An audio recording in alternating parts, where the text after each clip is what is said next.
नमस्कार दोस्तों, आज हम आपको बताने वाले हैं एक शापित हवेली की कहानी। तो आइए बढ़ते हैं आज की कहानी की ओर। गाँव के किनारे एक पुरानी हवेली थी, जिसे लोग शापित हवेली कहते थे। कहते हैं कि वहाँ जाने वाला कोई वापस नहीं आता है, लेकिन अजय और उसके दोस्त इस बात को महज अफवाह मानते थे। एक दिन हिम्मत दिखाने के लिए अजय, रोहित और समीर ने हवेली में जाने को ठानी।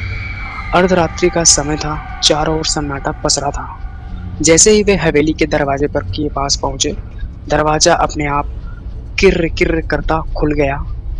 तीनों ने एक दूसरे की ओर देखा और भीतर कदम रखा। हवेली के अंदर मकड़ियों के जाले और धूल जमी हुई थी। हवा में एक अजीब सी ठंडक थी। तभी समीर को लगा कि किसी ने उसके कंधे पर हाथ रखा। वह घबरा के पीछे मुड़ा, मगर वहां कोई न था। उसने इसे अपनी कल्पना समझकर नजरअंदाज कर दिया।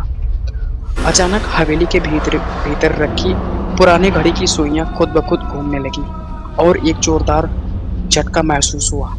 चारों ओर की दीवारों पर खून से भरे हाथों के निशान उभरने लगे। रोहित डर के मारे चीखा, हमें निकलना है यहाँ से, हमें यहाँ से जल्दी निकालो।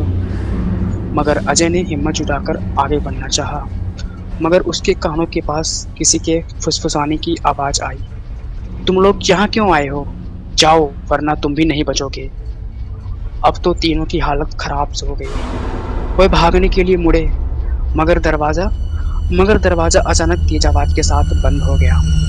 समीर ने हड़बड़ाकर दरवाजा खींचा, मगर वह टस से मस नहीं हुआ। तभी एक ठंडी हवा का झोंका आया और उनके सामने एक छायामयी आकृति उभरने लगी। एक लंबी सफेद साड़ी पहने स्त्री, जिसकी आंखों से खून टपक रहा था।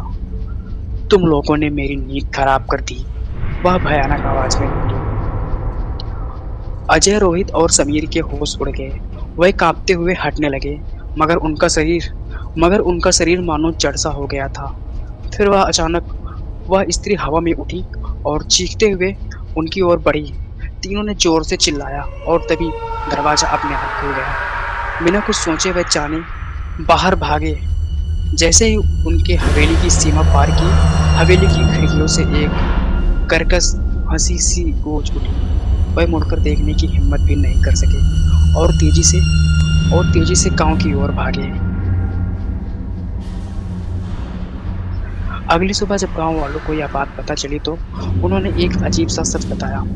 वर्षों पहले उस हवेली में एक नवविवाहित को उसके परिवार वालों ने ही आग लगाकर जान से मार दिया था। तभी से उसकी आत्मा वहां भटक रही थी। जो भी उसे परेशान करता है वह उसे नहीं छोड़ती है। अजय, रोहित और समीर ने कसम खा ली कि आज के बाद उस हवेली की तरफ देखेंगे नहीं। लेकिन फिर भी जब भी रात के अंधेरे में हवेली की तरफ देखते हैं तो उन्हें खिड़की पर वही डरावनी छाया दिखाई देती है, मानो कोई उनकी इस हर एक हरकत पर नजर